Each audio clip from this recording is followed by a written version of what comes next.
Hello students, स्वागत है आपका learning channel education and exams पर।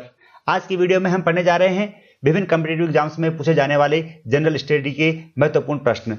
ये प्रश्न कुछ इस प्रकार से हैं। वर्तमान में भारत में राज्यों व केंद्र शासित राज्यों की संख्या कितनी है? शीत ऋतु में पश्चिमी विक्षोभ की उत्पत्ति किस सागर से होती है? विश्व में सर्वप्रथम सार्वभौमिक मताधिकार किस देश में लागू किया गया? वर्ष 2019 मानव विकास सूचकांक में भारत का स्थान कौन सा है? निर्धनता रेखा का आकलन किस संस्था द्वारा किया जाता है? ब्रेटन वुड्स समझौते के आधार पर स्थापित संस्थाएं कौन कौन सी हैं? इस प्रकार के बहुत सारे प्रश्न लेकर मैं इस वीडियो में आया हूं और learning channel education and exams, जिसे शॉर्ट में ईडी एग्जाम एसके भी कहते हैं, पर सामाजिक अध्ययन के महत्वपूर्ण प्रश्न और उनके उत्तर प्रस्तुत हैं। ये प्रश्न आगामी एनटीएससी एग्जाम्स और समूह ग परीक्षाओं के लिए इंपॉर्टेंट है, तो आप इस वीडियो को पूरा देखें और अपनी परीक्षाओं में अच्छी सफलता प्राप्त करें। पहला प्रश्न है, सूची अ को सूची ब से सुमेलित करना है। सूची अ में कुछ खानों के नाम दिए गए हैं और सूची ब में उनसे संबंधित खनिजों को हमें मिलाना है। तो पहली खान है खेतड़ी और ये तांबे की खान है जो राजस्थान में है। दूसरा है झरिया, झरिया कोयले की खान है जो कि झारखंड में है। इसी प्रकार कुद्रेमुख लोहे की खान है जो कर्नाटक में स्थित है और कोडरमा अभ्रक की खान है, ये भी झारखंड में स्थित है। तो इस प्रकार से अगर हम मिलान करें तो सही जवाब होगा ए के साथ 3, बी के साथ 4, सी के साथ 2 और डी के साथ 1। तो इस प्रकार से ऑप्शन डी होगा सही जवाब। अगला प्रश्न है, निम्न में से कौन सा राज्य लौटते मानसून की वर्षा प्राप्त करता है? तो इसका सही जवाब है तमिलनाडु। कौन सी नदी एस्चुरी का निर्माण करती है? तो एस्चुरी का निर्माण करती हैं पश्चिम की तरफ बहने वाली नदियां, और पश्चिम की तरफ बहने वाली नदियां यानी अरब सागर में मिलने वाली नदियों में से है नर्मदा और ताप्ती। तो ये दोनों नदियां एस्चुरी का निर्माण करती हैं, बाकी सारी नदियां डेल्टा बनाती हैं। तो यहां पर सही विकल्प होगा ऑप्शन सी। कौन सा देश विश्व में दाल उत्पादन में प्रथम स्थान पर है? तो भारत वह देश है जो दाल उत्पादन में प्रथम स्थान पर है। वर्तमान में भारत में राज्यों व केंद्र शासित राज्यों की संख्या है। तो ये प्रश्न बहुत ज्यादा कंफ्यूजिंग है स्टूडेंट्स, क्योंकि 29 राज्यों में से एक जम्मू कश्मीर राज्य को हटा दिया गया था, तो 28 राज्य हो चुके थे और 2 केंद्र शासित राज्य बन गए हैं। तो 7 के बाद 2 होना चाहिए था, लेकिन अभी बीच में केंद्र सरकार ने एक संविधान संशोधन किया है और दादरा नगर हवेली और दमन एवं दीव को मिलाकर एक ही केंद्र शासित राज्य बना दिया है। तो इस प्रकार से इस सवाल का सही जवाब है 28 राज्य और 8 केंद्र शासित प्रदेश। निम्न में सही युग्म का चयन कीजिए। देखिए, सुंदरबन उत्तराखंड लिखा हुआ, ये गलत युग्म है क्योंकि सुंदरबन पश्चिम बंगाल में है। नौकरेक अरुणाचल प्रदेश में, ये बिल्कुल सही जवाब है। नंदा देवी हिमाचल प्रदेश लिखा है जो गलत है, नंदा देवी है उत्तराखंड में। और इसी प्रकार पंचमढ़ी है मध्य प्रदेश में। तो जो सही जवाब है वो है नौकरेक अरुणाचल प्रदेश। कौन सा संयुक्त उद्योग का उदाहरण है? तो स्टूडेंट्स BHEL, SAIL, BHEL यानी Bharat heavy electrical limited, steel authority of India limited and ONGC, ये तीनों पब्लिक यानी सार्वजनिक क्षेत्र के उपक्रम है। और टिस्को ये संयुक्त यानी कि प्राइवेट और पब्लिक सेक्टर का उपक्रम है। तो इस प्रकार से ऑप्शन डी होगा सही जवाब। शीत ऋतु में पश्चिमी विक्षोभ की उत्पत्ति किस सागर से होती है? तो इसका सही जवाब है भूमध्य सागर। गुजरात, मध्य प्रदेश और राजस्थान राज्य की संयुक्त परियोजना है। तो इसका सही जवाब है सरदार सरोवर परियोजना। और इसके अलावा अगर हम भागर नागल परियोजना देखें तो यह हिमाचल प्रदेश और पंजाब की योजना है। माही बजाज सागर परियोजना राजस्थान और गुजरात की परियोजना है। और चंबल घाटी परियोजना उत्तर प्रदेश, मध्य प्रदेश और राजस्थान की परियोजना है।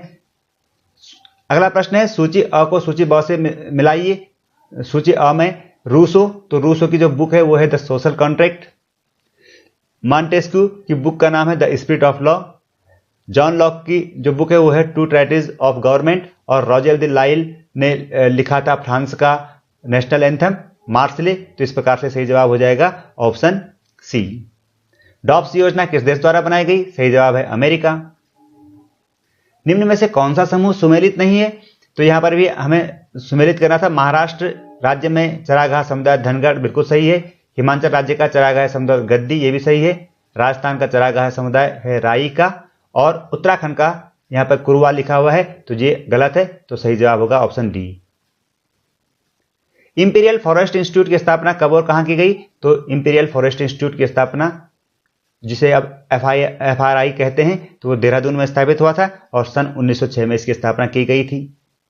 नील की खेती के विरोध में गांधी जी ने किस स्थान पर आंदोलन किया? सही जवाब है चंपारण। 1917 की रूस की क्रांति के समय रूस का शासक कौन था? इसका सही जवाब है जार निकोलस द्वितीय। ग्यूसेप गैरिबाल्डी एक प्रसिद्ध स्वतंत्रता सेनानी था, इटली का।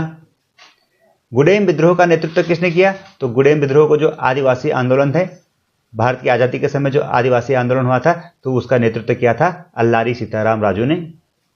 राजा राम मोहन राय ने 1821 में कौन सा साप्ताहिक समाचार पत्र निकालना शुरू किया? इसका सही जवाब है संवाद कौमुदी।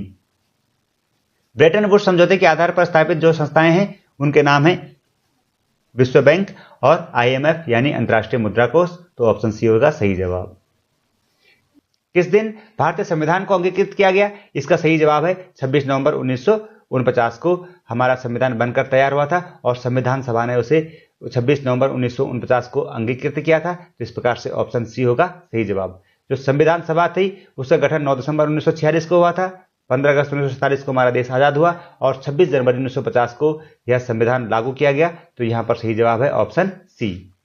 भारत में किस मौलिक अधिकार के अंतर्गत जबरन श्रम या बलात् श्रम को पर रोक लगाई गई? तो इसका सही जवाब है बी, शोषण के विरुद्ध अधिकार।